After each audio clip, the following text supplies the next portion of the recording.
Hello and welcome to the Whispering Worlds channel. Have you ever wondered how a single betrayal can shatter a lifetime of trust? Ethan and Natalie's journey invites you to explore the raw, emotional depths of a marriage tested by secrets, heartbreak, and the lingering question. Can love survive when trust is gone? What would you do in Ethan's place? Would you fight to rebuild, or let go of the pieces? How would you face Natalie's guilt and longing for redemption? The therapy room smelled faintly of lavender, a scent that was supposed to soothe but felt out of place. Ethan sat on the far end of the couch, arms crossed, as though bracing himself against an unseen storm. Across from him, his wife, Natalie, perched on the edge of her seat, hands clasped tightly in her lap. Her eyes darted between Ethan and the psychologist seated across from them. "So," Dr. Thomas began, his voice even and reassuring, "why don't we start by talking about what brought you both here today?" Ethan scoffed. "Why? She wanted this. She's the one who said we needed therapy." Natalie flinched but recovered quickly. "I thought it might help us communicate better," she said softly, her tone pleading. "We've been distant, Ethan. You have to admit that." Ethan shook his head, looking away. He had always been the stoic one, the one who believed in working through problems quietly, without involving outsiders. Therapy felt like an invasion, an airing of their dirty laundry. But Natalie had insisted, and he had reluctantly agreed. Dr. Thomas leaned forward slightly, his gaze warm and attentive. "Distant how, Natalie? Can you give an example?" Natalie hesitated. Her brown eyes flickered with something Ethan couldn't quite place. "It's little things," she said at last. "He doesn't talk to me about his day anymore. He's always busy with work or just not there emotionally. I feel like I'm living with a stranger." Ethan's jaw tightened. "Work's stressful. I thought you understood that." "I do," she said quickly. "But it's been months, Ethan. Maybe years.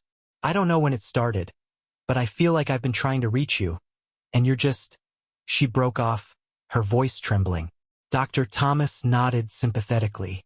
"And Ethan, how does that make you feel, hearing Natalie express this?"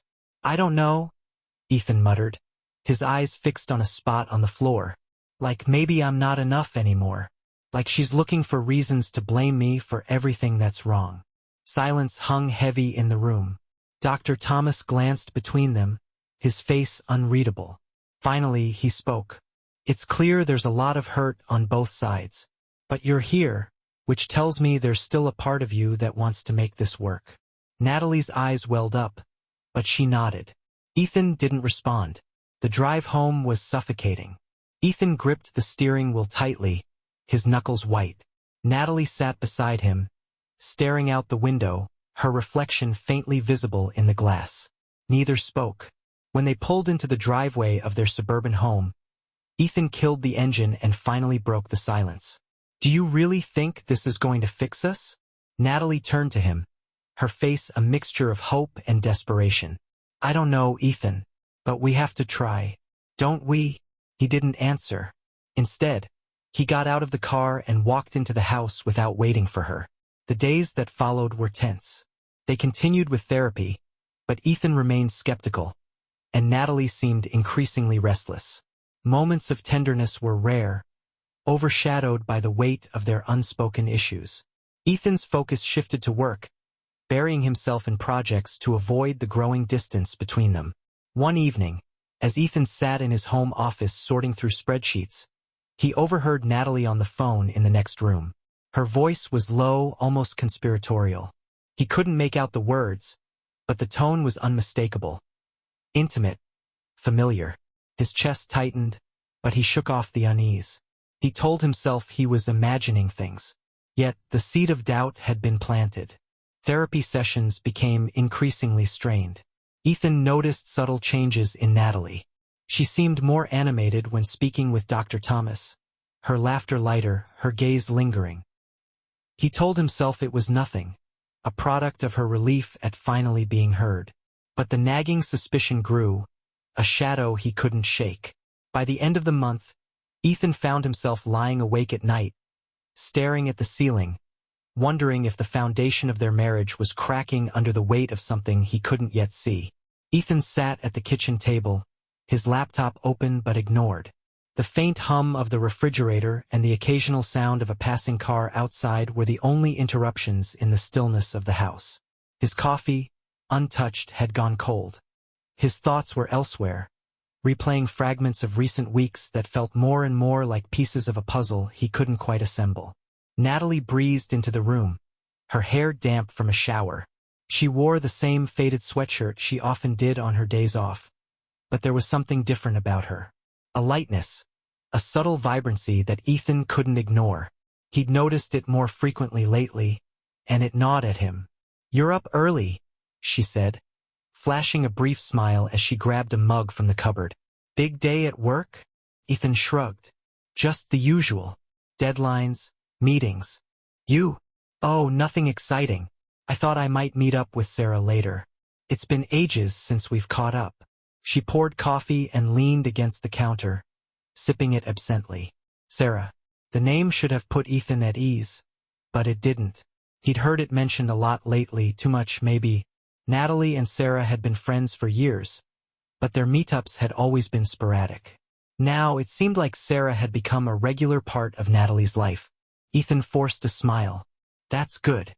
You've missed hanging out with her." "Yeah." Natalie's response was casual, but she didn't meet his eyes. At work, Ethan struggled to focus. He spent more time staring at his screen than actually working, his thoughts drifting back to Natalie's sudden enthusiasm for her social life. It wasn't just Sarah. Over the past month, she'd started going out more often, coming home later than usual. She'd brushed it off as needing time to decompress, but Ethan couldn't shake the feeling that something was off. During lunch, Ethan's colleague and friend, Mark, plopped down beside him in the break room. Mark was the kind of guy who could read people with unsettling accuracy, and Ethan had a sinking feeling he wouldn't escape today without some kind of probing. "You look like hell," Mark said, unwrapping a sandwich. "What's going on?" Ethan sighed. "Just stuff at home. Natalie and I are trying therapy, but I don't know. Things still feel strained." Mark nodded thoughtfully. "Therapy's a good step, though. Shows you're both willing to work at it. What's bothering you?" "It's hard to explain," Ethan admitted. "She's different lately. Happier, I guess. More distracted. I don't know if it's therapy helping or something else." Mark raised an eyebrow. "Something else? Like what?" Ethan hesitated. Saying it out loud felt dangerous, like acknowledging a shadow he wasn't ready to confront. "I don't know. Maybe I'm just overthinking." Mark studied him for a moment before shrugging. "Maybe. But if something's bothering you, don't ignore it. Talk to her." Ethan nodded, though he wasn't sure if he agreed. Talking felt like walking into quicksand lately. That evening, Natalie came home later than usual, carrying takeout boxes. "I thought we'd do something easy for dinner," she said cheerfully, setting the food on the counter. "How was your day?"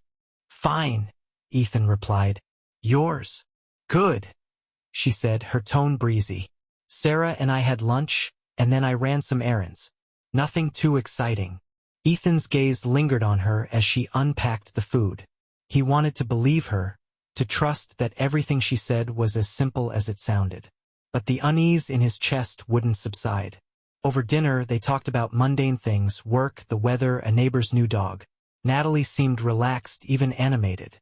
But Ethan felt like an outsider, watching a version of her he didn't fully recognize.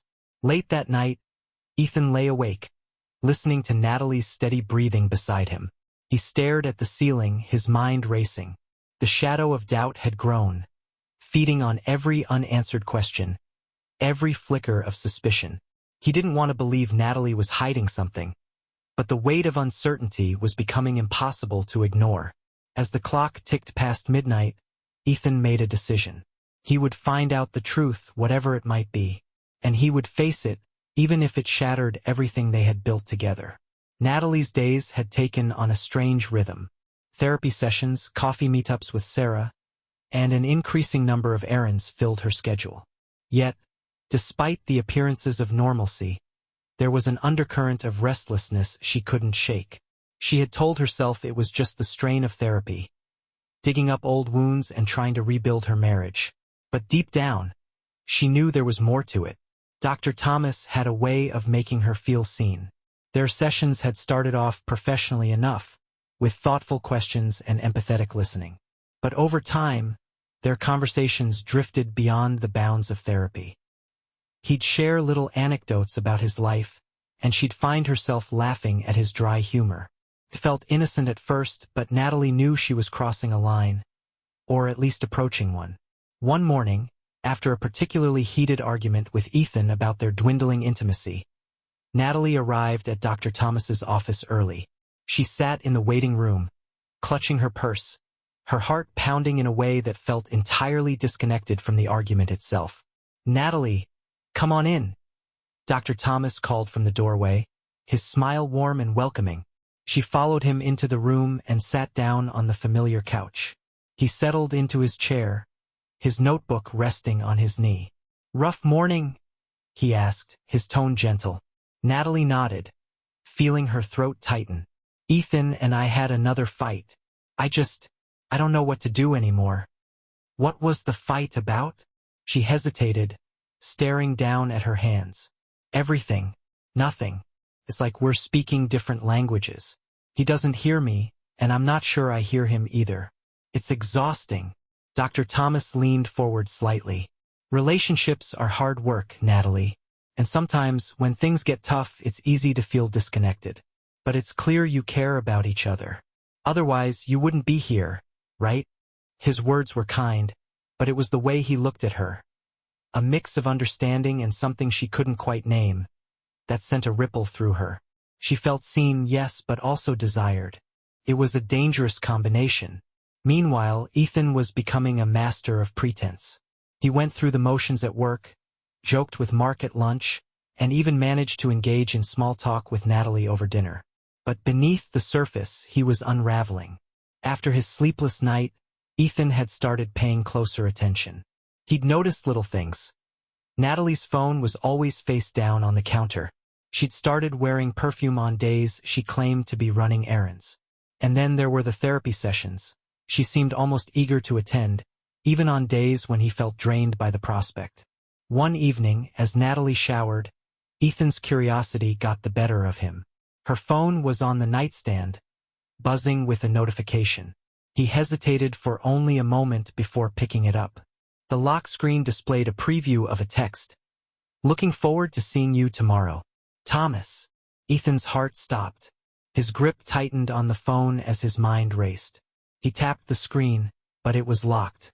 Frustration and fear surged through him. What the hell was this? When Natalie emerged from the bathroom, wrapped in a towel, Ethan forced himself to act normal. He placed the phone back on the nightstand and pretended to scroll through his own. But the seed of doubt had grown into something darker, something he couldn't ignore. The next therapy session was strained. Ethan couldn't bring himself to meet Dr. Thomas's gaze, and Natalie seemed oblivious to his unease. She spoke animatedly about their recent progress, while Ethan sat in stony silence. "Ethan, you seem quiet today," Dr. Thomas said, breaking into his thoughts. "Is there something on your mind?" Ethan's jaw tightened. He wanted to confront the man right then and there, to demand answers. But he couldn't do it, not yet. Instead, he shook his head. "No, just tired." Dr. Thomas nodded, but Ethan didn't miss the flicker of something in his expression. Concern? Guilt? Ethan couldn't be sure, but it made his stomach churn. As they left the office, Natalie slipped her arm through Ethan's. "I think today went well," she said brightly. Ethan forced a smile. "Yeah, sure."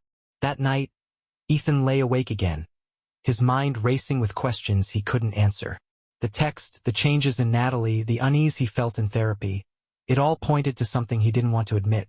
But the truth was creeping closer, and Ethan knew it was only a matter of time before it came crashing down around him. Ethan couldn't shake the memory of the text on Natalie's phone. His mind replayed it over and over, each time finding new, darker implications. The words were innocent enough on the surface, but paired with Natalie's recent behavior, they felt like a betrayal waiting to unfold. He needed answers, but the thought of confronting her directly filled him with dread. Instead, he decided to dig deeper on his own. That weekend, while Natalie was out meeting Sarah, or so she claimed, Ethan sat at his computer, his fingers hovering over the keyboard.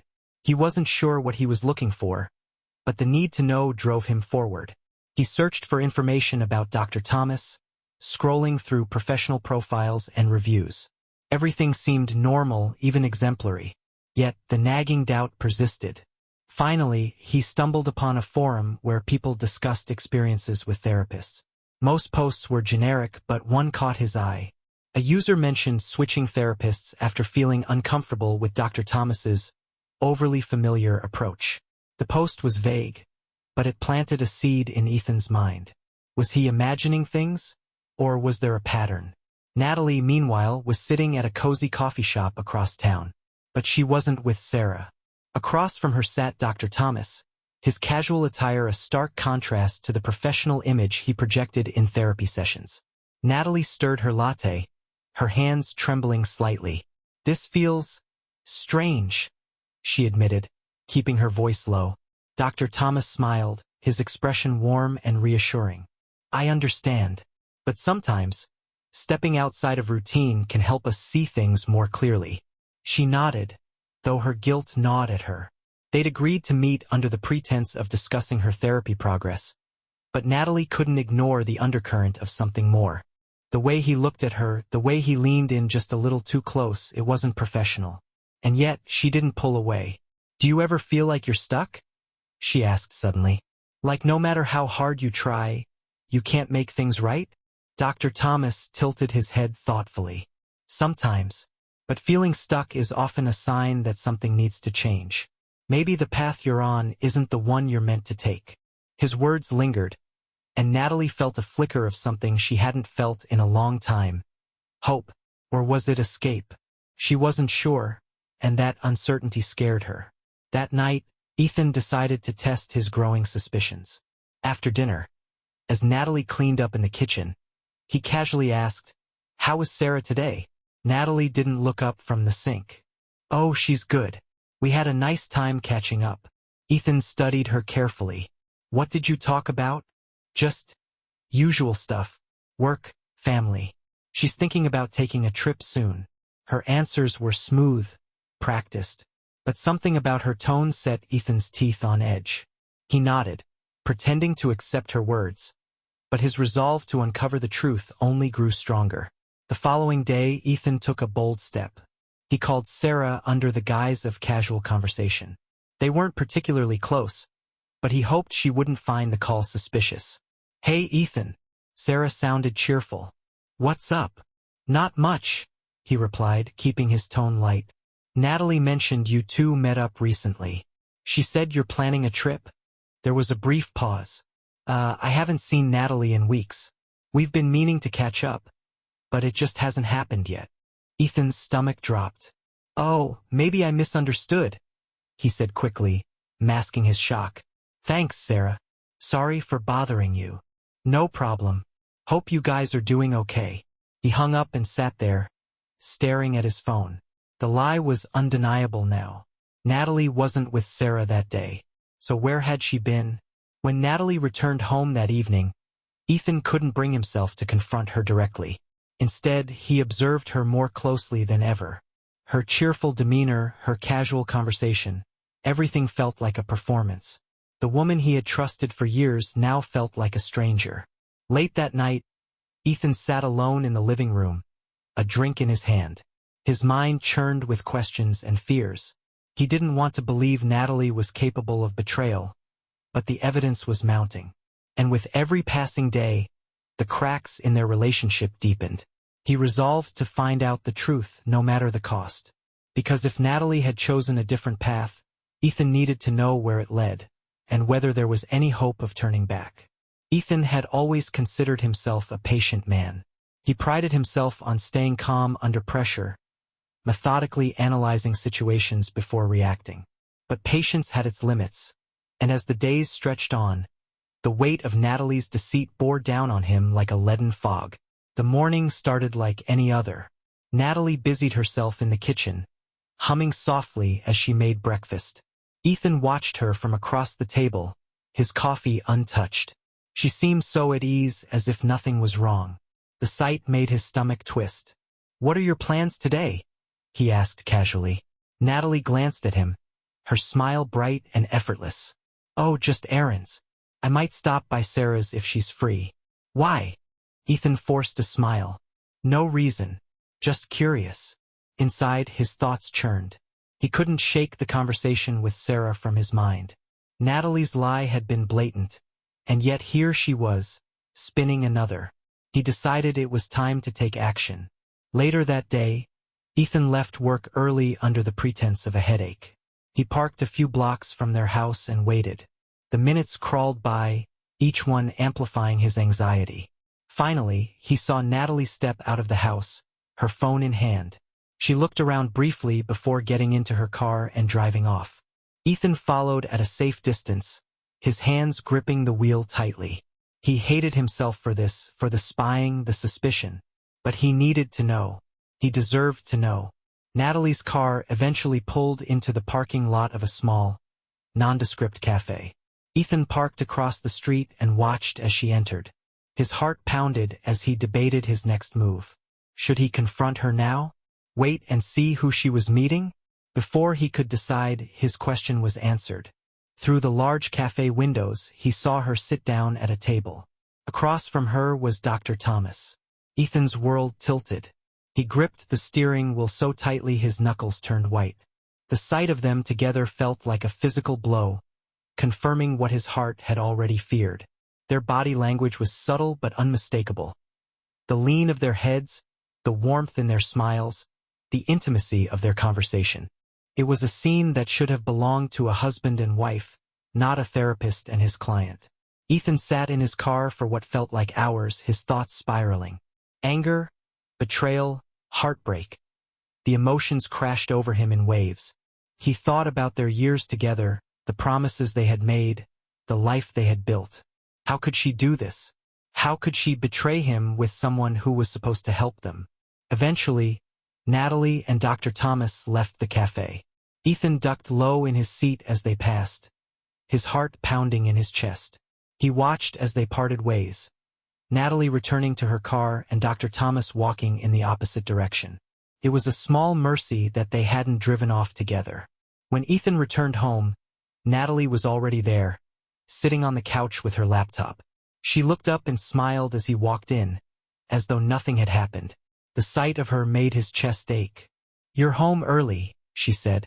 "Feeling better?" He nodded, unable to trust himself to speak. Every word he wanted to say burned in his throat, but he wasn't ready. Not yet. He needed time to process, to figure out his next step. Confrontation was inevitable, but it needed to be on his terms. That night, Ethan barely slept. He lay awake, staring at the ceiling, his mind replaying the events of the day. The image of Natalie and Dr. Thomas together was seared into his memory. He thought about the man he had trusted to help save his marriage, now exposed as the very person who was tearing it apart. Ethan resolved to act. He couldn't ignore the truth any longer. Whatever Natalie had to say, he needed to hear it, and he needed her to know that he knew. The next evening, as they sat down to dinner, Ethan set his fork down and looked across the table at Natalie.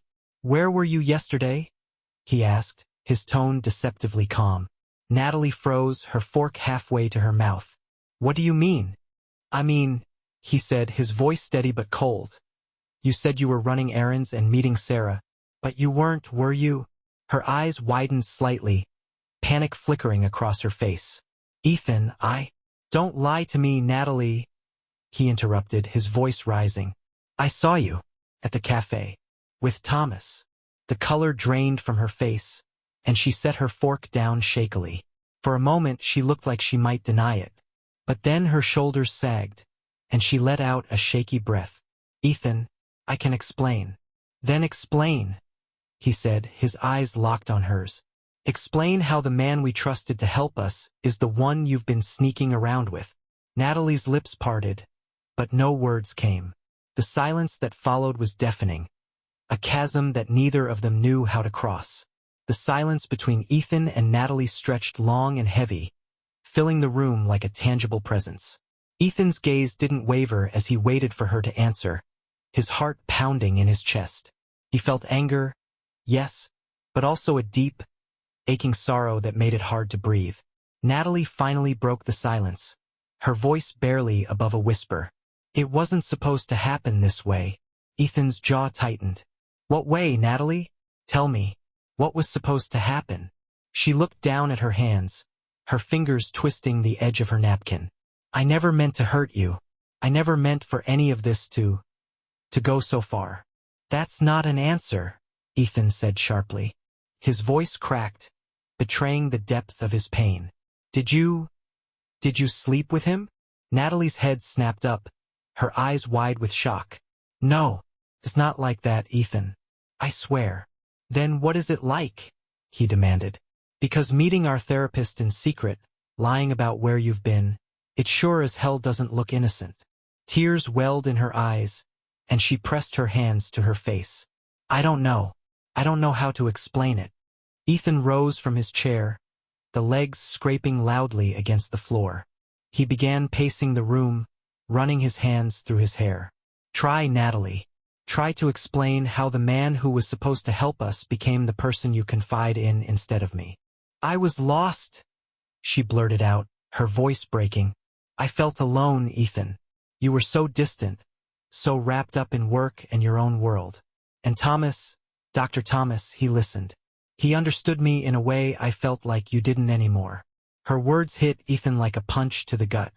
He stopped pacing and turned to face her. So what? You decided to replace me with him? No, she cried. It wasn't like that.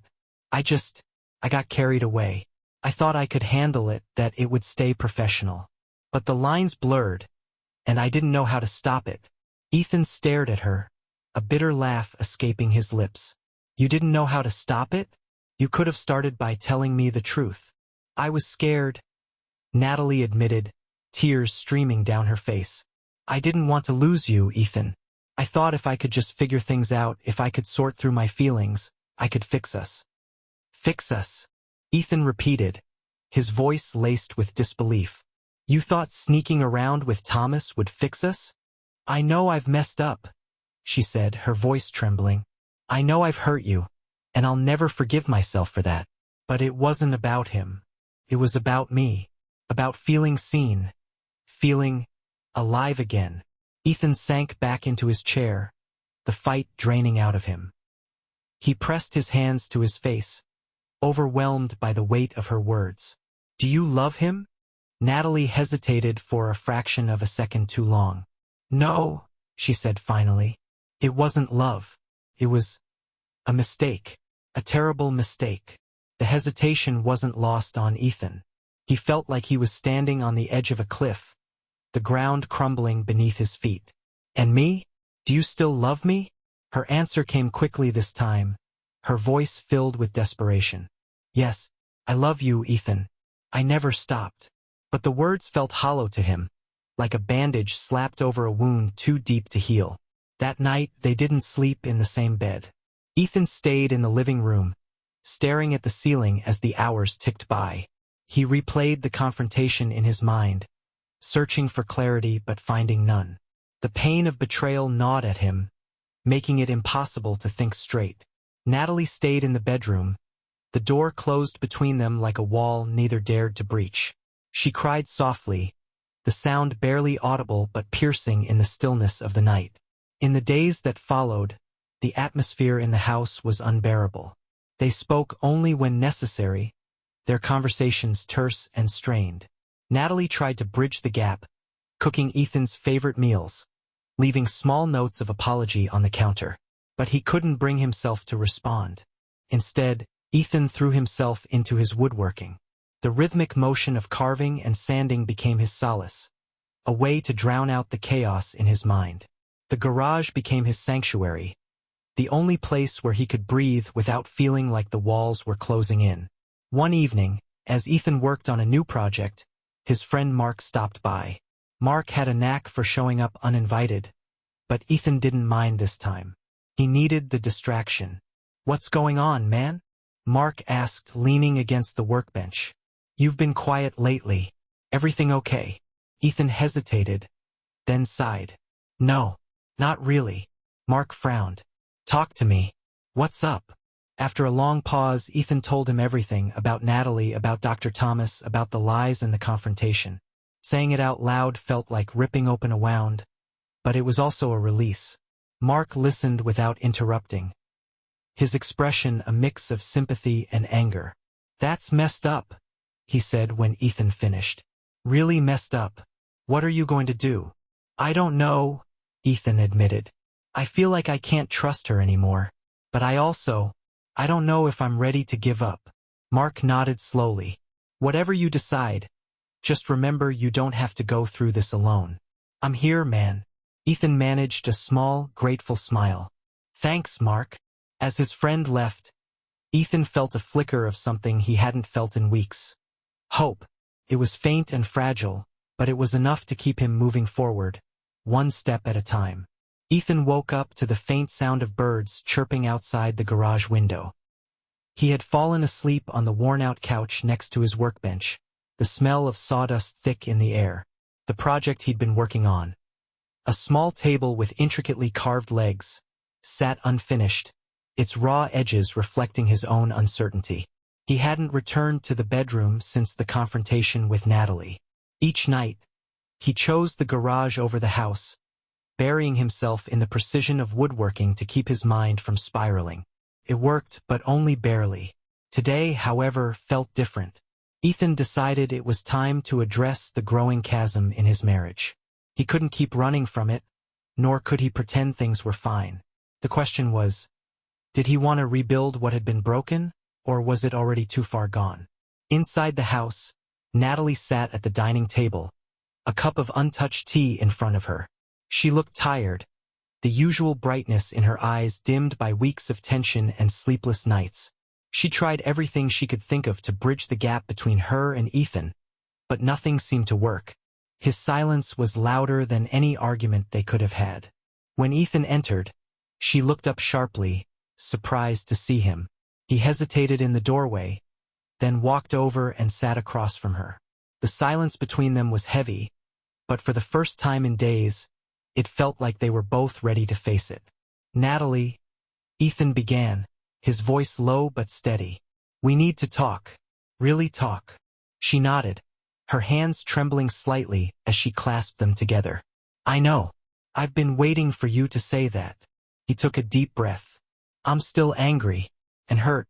What you did, it broke something in me. But I need to understand why. I need to know if there's anything left for us to save." Tears welled up in Natalie's eyes, but she blinked them away. "I don't have a perfect answer, Ethan. I was lost and I made terrible choices. But I do know that I still love you. I never stopped loving you." Ethan's expression softened, though the pain in his eyes remained. "If that's true, then why didn't you come to me? Why turn to him?" She looked down, her voice barely above a whisper. "I didn't think you'd understand. I didn't think you'd care. You've been so distant, Ethan. For years it felt like we were just coexisting. And when Thomas started listening to me, really listening, I felt like I mattered again." Her words cut deep, but Ethan couldn't deny the truth in them. He had distanced himself, retreating into his work whenever things got hard. But that didn't excuse what she had done. "Do you regret it?" he asked finally. "Every day," she said without hesitation. "If I could take it back, I would. But I can't. All I can do is try to make it right." Ethan nodded slowly. "And Thomas? Is it over?" "Yes," she said firmly. "I ended it after the last session. He's no longer part of my life." That evening they made a tentative truce. It wasn't forgiveness, not yet, but it was a step. They agreed to continue therapy with a new counselor, someone impartial who could help them navigate the mess they'd created together. It was a fragile hope, but it was enough to keep them moving forward. In the weeks that followed, Ethan found himself opening up more in their sessions. The new therapist, a no-nonsense woman named Dr. Patel, pushed them both to confront their failures without assigning blame. It was uncomfortable, even painful at times, but it forced them to face the cracks in their foundation head-on. For Natalie, the process was humbling. She had to own up to her actions, not just to Ethan but to herself. She worked to rebuild his trust, knowing it would take time, and that it might never fully return. But she was determined to try. For Ethan, the sessions were a revelation. He realized how much he had withdrawn over the years, how his silence and avoidance had contributed to their disconnect. It didn't excuse Natalie's betrayal, but it helped him see the bigger picture. One night, as they sat together on the couch, Ethan picked up the remote and turned off the TV. Natalie looked at him, surprised by the interruption. "I was thinking," he said, his voice hesitant. "Maybe we could start over. Take things one step at a time." Her eyes widened, and for the first time in weeks, he saw a glimmer of hope in her expression. "I'd like that," she said softly. It wasn't a grand declaration or a sweeping resolution. It was small, tentative, and fragile. But it was real. And for now, that was enough. Despite their decision to try rebuilding their marriage, a lingering tension hung over Ethan and Natalie. While therapy had helped them navigate some of their deeper issues, the trust between them remained fragile, like a bridge hastily constructed over a chasm. It creaked and swayed with every uncertain step. Ethan often found himself second-guessing everything. He hated the feeling, the constant questioning, the intrusive thoughts that nagged at him even during moments of calm. Was she truly committed to repairing what they had? Or was she simply biding her time, hoping he'd forget? One evening, while Natalie was out grocery shopping, Ethan found himself standing in the kitchen, staring at her phone on the counter. It was unlocked, a notification lighting up the screen briefly before disappearing. His pulse quickened as he reached for it, the temptation to check her messages overwhelming. But as his fingers brushed the device, he stopped. What was he doing? Spying on her wouldn't solve anything. If he wanted to rebuild trust, he couldn't do it while undermining her at every turn. With a deep breath, he stepped away, resolving to address his fears directly rather than succumbing to paranoia. When Natalie returned, the tension in Ethan's chest hadn't eased. She greeted him with a warm smile, placing the grocery bags on the counter. "Hey," she said, glancing at him. "You okay? You look like you've seen a ghost." Ethan hesitated before nodding. "Yeah, I'm fine. Just thinking about some things." She tilted her head, concern flickering in her eyes. "Do you want to talk about it?" He opened his mouth to speak, but closed it again, unsure of how to phrase the jumble of emotions swirling inside him. "Not right now," he said finally. "But thanks." Natalie nodded, though she looked unconvinced. "Okay, just know I'm here when you're ready." The following week, during a therapy session with Dr. Patel, Ethan finally voiced his concerns. "I want to trust her," he admitted, his hands fidgeting in his lap. "But it's hard. Every time I think we're making progress, I can't help but wonder if it's all just for show. Like she's going through the motions but doesn't really mean it." Dr. Patel nodded thoughtfully. "That's a natural response to betrayal, Ethan. Trust isn't something that can be rebuilt overnight. It takes consistent effort on both sides." She turned to Natalie. "How do you feel about what Ethan just said?" Natalie's eyes brimmed with emotion. "I understand why he feels that way," she said softly. "And it hurts knowing I'm the reason he's questioning everything. But I am trying. I want us to work, and I'll do whatever it takes to prove that to him." Ethan glanced at her, searching her expression for any hint of dishonesty. All he saw was sincerity, but doubt still lingered in the back of his mind. As the weeks passed, Ethan and Natalie settled into a routine. They cooked meals together, went for evening walks, and even laughed at old inside jokes. For brief moments, it felt like the weight of their shared past was lifting. But the shadows of doubt never fully disappeared, lurking just beyond the edges of their fragile happiness. One night, as they sat on the couch watching a movie, Ethan noticed Natalie's phone light up with a notification. She picked it up quickly, typing a reply before setting it down again. Though her actions were casual, Ethan couldn't stop the spike of anxiety that shot through him. "Who was that?" he asked, trying to keep his tone neutral.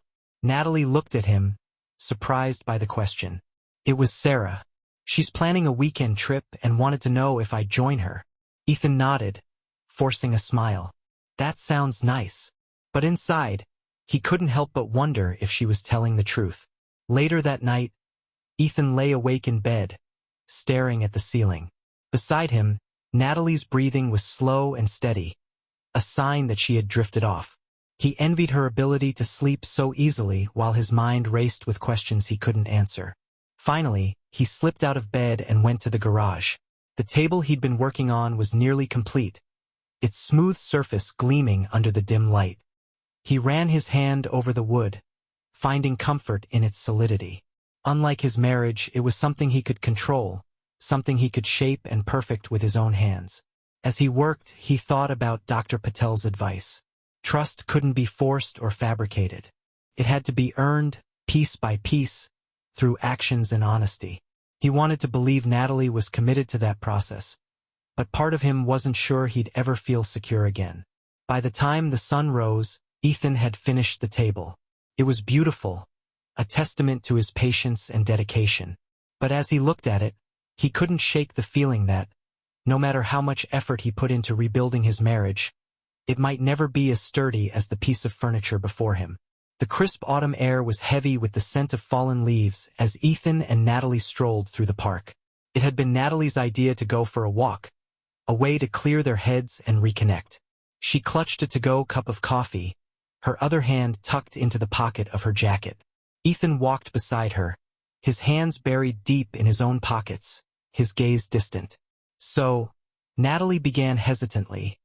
Dr. Patel mentioned setting some goals in our next session. What do you think we should focus on? Ethan shrugged. Trust, I guess.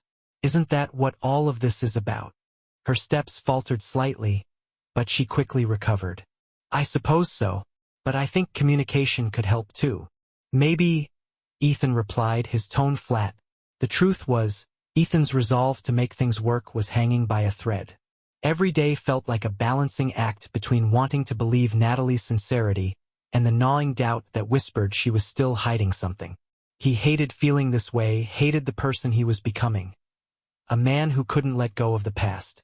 That evening, as they sat down for dinner, the tension was palpable. Natalie tried to engage Ethan in conversation, but his responses were curt.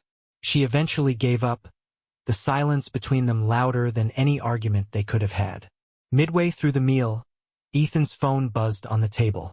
He glanced at the screen and frowned. It was a text from Mark. Call me. It's important. Ethan excused himself and stepped into the hallway to make the call. Mark answered on the first ring. Hey, what's up? Ethan asked, keeping his voice low. Mark's tone was grave. I didn't want to say this over text, but I thought you should know. I ran into Thomas today. Ethan's stomach dropped. What about him? He was talking to someone about Natalie. I didn't catch everything, but he mentioned her name, and it wasn't exactly professional. He sounded smug, like he wasn't over it. Ethan's grip on the phone tightened. Are you sure? Positive. I didn't want to get involved, but it didn't sit right with me. I thought you should know. Ethan thanked Mark and ended the call, his mind racing. He leaned against the wall, trying to process what he'd just heard. After weeks of trying to convince himself that Natalie had been honest, this revelation felt like a slap in the face. Later that night, Ethan confronted Natalie.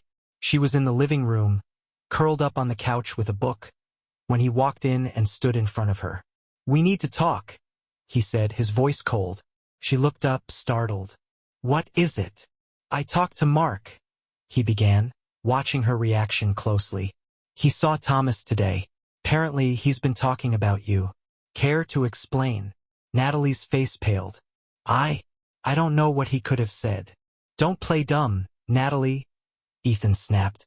You told me it was over with him, that he was out of your life. So why the hell is he still talking about you? Her hands trembled as she set the book aside. I don't know. I haven't spoken to him since our last session, I swear. Ethan's anger boiled over. How am I supposed to believe that? How am I supposed to believe anything you say when every time I start to trust you, something else comes up?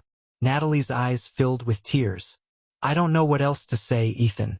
I can't control what he does or says. All I can do is promise you that I haven't been in contact with him. But can you promise me there's nothing else you're hiding? He demanded. Can you honestly tell me there's nothing else I need to know? She hesitated, and in that moment, Ethan felt the last shred of his hope crumble. Her silence spoke louder than any confession. I need some air, he said abruptly, grabbing his coat and heading for the door. Ethan drove aimlessly through the city, his thoughts a chaotic mess. He replayed every conversation, every moment of their relationship over the past few months, searching for clues he might have missed. The pain of betrayal was sharper now, cutting deeper with each passing moment. Eventually, he pulled into the parking lot of a small diner. He ordered a cup of coffee and sat at a corner booth, staring out the window as the rain began to fall. The weight of everything pressed down on him, suffocating and inescapable. When he finally returned home, the house was dark. Natalie had gone to bed, but he didn't join her. Instead, he sat in the garage, his hands resting on the table he'd spent weeks building. The smooth wood felt cool under his palms, a stark contrast to the turmoil inside him. He didn't know what tomorrow would bring, but one thing was clear. Something had to change. Whether that meant continuing to fight for their marriage or letting it go, he wasn't sure. All he knew was that he couldn't keep living like this. The breaking point had arrived, and the path forward was shrouded in uncertainty. The morning after the confrontation, Ethan woke up on the couch in the garage. His neck ached, and the faint smell of sawdust lingered in the air. For a moment, he lay there, staring at the ceiling, his thoughts a tangled web of emotions. The realization hit him like a wave. His marriage was no longer the sanctuary it once had been. It had become a battlefield, and the scars ran deep. Inside the house, Natalie sat at the kitchen table, a half-empty mug of tea in front of her. She looked out the window, her face pale and drawn. The house was eerily quiet, save for the ticking of the wall clock. She didn't know if Ethan was still in the garage or if he had already left. The thought of facing him again filled her with dread, but avoiding him wasn't a solution. When Ethan finally walked in, their eyes met briefly before he looked away. He poured himself a cup of coffee and sat across from her, the table between them feeling like an insurmountable divide. We can't keep doing this, Ethan said finally, his voice low but steady. Natalie nodded, her throat tight. I know. I've been thinking all night, he continued. About us, about what we've been through. And I don't think I can do this anymore. Her breath hitched, but she didn't argue. She had seen the distance growing between them, felt it in every tense silence and every sidelong glance. Still, hearing the words out loud was devastating. I don't want to hate you, Ethan said, his eyes fixed on his coffee mug. And I don't want to hate myself for staying in something that feels broken. I think we need to let each other go. Tears spilled down Natalie's cheeks, and she wiped them away quickly. I never wanted to hurt you, she whispered. I thought I was doing what I needed to feel whole again, but all I did was break us even more. Ethan looked at her then, his expression softening. Maybe we were broken long before all of this. Maybe we just didn't see it. They sat in silence for a while, the weight of their shared history pressing down on them. Finally, Natalie spoke. What happens now? She asked, her voice trembling. I think we need to take some time apart, Ethan said. Figure out who we are without each other. Maybe someday we can find a way to be friends. But right now I need space to heal. And I think you do too. Natalie nodded, though the thought of being without him felt like a knife to her chest. I understand, she said softly. I want you to be happy, Ethan, even if it's not with me. The next few weeks were a blur of logistics. They divided their belongings, discussed the sale of the house, and navigated the painful process of disentangling their lives. There were moments of anger, moments of sadness, and even moments of laughter as they reminisced about the good times. But through it all, there was an unspoken understanding that this was the right decision. Ethan moved into a small apartment not far from his workplace. It was modest but cozy, and he found solace in the simplicity of his new space. He brought his woodworking tools with him, setting up a small workshop in the corner of his living room. The act of creating something with his hands became his therapy, a way to process his emotions and rebuild his sense of self. Natalie stayed in the house temporarily, overseeing its sale. She threw herself into her work, taking on new projects and spending time with friends she had neglected during the tumultuous years of her marriage. It wasn't easy, but she began to rediscover parts of herself that she thought she had lost. Months later, on a crisp spring morning, Ethan found himself walking through the park where he and Natalie had taken so many evening strolls. The trees were budding with new leaves, a symbol of renewal that resonated with him. As he sat on a bench, sipping a coffee, he thought about how far he had come. He no longer felt the sharp sting of betrayal when he thought about Natalie. Instead, there was a quiet acceptance, a recognition that their relationship had been both a source of love and pain. He had grown from it, and he hoped she had too. Natalie, meanwhile, was packing up the last of her things in the house. She paused to look at a photo of her and Ethan from their honeymoon, their faces lit with joy. She placed it carefully in a box, a bittersweet smile on her lips. Their love had been real, even if it hadn't lasted. As she closed the door behind her for the last time, she felt a strange mix of sadness and hope. The future was uncertain, but it was hers to shape. Ethan and Natalie's paths didn't cross often after the divorce, but when they did, it was with a sense of mutual respect and understanding. They weren't the same people they had been, and perhaps that was for the best. Their story hadn't ended the way either of them had hoped, but it had taught them both invaluable lessons about love, trust, and resilience. And sometimes that was enough. Dear listeners, please share your thoughts in the comments section below, and don't forget to like, share, and subscribe to the channel.